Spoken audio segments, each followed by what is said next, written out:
মুহাম্মদ কাসিম বলেন, মোদি এবং ট্রাম্প 2025 সালের 13 ফেব্রুয়ারিতে দেখা করবেন, যেমনটি আমি আমার 21শে ডিসেম্বর 2017 সালের স্বপ্নে দেখেছিলাম, যা আমি মুহাম্মদ কাসিমকে ইউটিউব-এ আপলোড করেছি।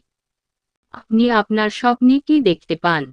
ট্রাম্প একটি গোপন পরিকল্পনা করেছিলেন এবং একটি মানচিত্র প্রকাশ করেছিলেন যেখানে পাকিস্তানকে ভারতের সাথে একীভূত করা হয়েছিল, ভারত কর্তৃক দখলকে চিহ্নিত করে। পাকিস্তানের প্রতিক্রিয়া কেমন ছিল?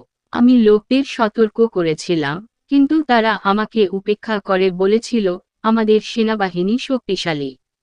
আপনার বার্তা কি? আমরা শুধু সামরিক বাহিনীর উপর নির্ভর করতে পারি না। উহুদের যুদ্ধ আমাদের শিখিয়েছে যে অসাবধানতা পরাজয়ের দিকে নিয়ে যায়। পাকিস্তানকে জেগে উঠতে হবে এবং প্রস্তুত থাকতে হবে। ইনশাআল্লাহ।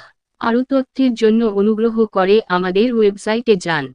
muhammadkasimBangla.com